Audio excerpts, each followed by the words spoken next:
क्या मतलब हुआ? इसका मतलब ये हुआ कि मास नंबर का मतलब है number, atomic number, atomic number मतलब नंबर ऑफ प्रोटॉन और नंबर ऑफ न्यूट्रॉन। अब आपको कुछ नहीं करना, आपको सिर्फ वैल्यूज लगा देनी है एंड दैट्स ऑल। ठीक, ये मैं हटा देती हूँ। चलिए, मास नंबर कितना दे रखा है इन्होंने आपको? मास नंबर 23 लगा दीजिए, 23। एटॉमिक नंबर तो इन्होंने हमसे पूछा ही है, एटॉमिक नंबर ऐसा का ऐसे ही लिख दीजिए। ठीक, प्लस नंबर ऑफ न्यूट्रॉन इन्होंने आपको दे ही रखे हैं, 12 है। चलिए, बहुत बढ़िया, 12। अब सिंपल गणित है जो हम सीखते आ रहे हैं, एटॉमिक नंबर हमें फाइंड आउट करना है। तो एटॉमिक नंबर क्या होगा? 23 माइनस 12। यहाँ 23 है, ये प्लस का 12 है ना, इधर जाएगा तो माइनस हो जाएगा, राइट। तो अगर आप 23 में से 12 माइनस करेंगे तो 3 में से 2 गया, 1 बचा, 2 में से 1 गया, 1 बचा, यानी आपके पास एटॉमिक नंबर आ जाएगा 11। एटॉमिक नंबर 11 का क्या मतलब हुआ? नंबर ऑफ प्रोटॉन आपके 11 है। यहाँ एक छोटा सा पॉज लीजिए और समझिए, किसी भी ऐसे एटम में जिसने अभी तक अपने इलेक्ट्रॉन्स का लेन देन या शेयरिंग शुरू नहीं की है स्टेबिलिटी के लिए, उसमें नंबर ऑफ प्रोटॉन हमेशा नंबर ऑफ इलेक्ट्रॉन के बराबर ही होते हैं।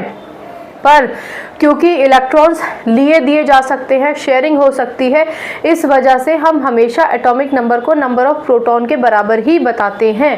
ठीक है ना। चलिए, अब ये आ गया हमारा आंसर। तो उन्होंने आपसे पूछा एटॉमिक नंबर कितना है, तो आप कह देंगे कि atomic number is equal to 11। अब कहते हैं कि भैया सिंबल बता दो एलिमेंट का। तो आपको याद होना चाहिए कि सोडियम जो होता है उसके ही न्यूक्लियस में टोटल नंबर ऑफ प्रोटॉन 11 होते हैं। कहने का मतलब इसका अगर आप एलिमेंट का सिंबल लिखना चाहते हैं तो सिंबल है Na, सोडियम। ठीक, अच्छा, सिर्फ इतना लिखकर आएंगे क्योंकि उन्होंने सिर्फ सिंबल पूछा है आपसे, तो इतना लिखकर आएंगे तो नंबर टीचर को काटने नहीं चाहिए। पर अगर टीचर ने नंबर काटे तो क्यों काटे पता है? क्योंकि यहाँ पर क्वेश्चन में ही उन्होंने मास नंबर का जिक्र पहले ही कर दिया था, मास नंबर का जिक्र कर ही रखा है, एटॉमिक नंबर आपसे पूछ ही लिया है, तो टीचर ये एक्सपेक्ट करेगी कि बच्चा सिर्फ सिंबल लिखकर नहीं आएगा, उसके साथ एटॉमिक नंबर और मास नंबर को भी रिप्रेजेंट करेगा। क्वेश्चन के संदर्भ में देखिए कि वो चाह रहे हैं कि आप इसके साथ एक्चुअल में बताइए कि कहाँ कितने हैं।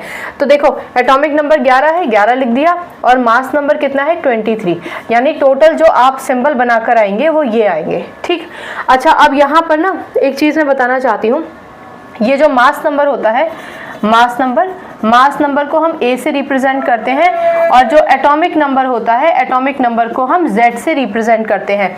यानी हमेशा मास नंबर ऊपर होता है और एटॉमिक नंबर नीचे होता है।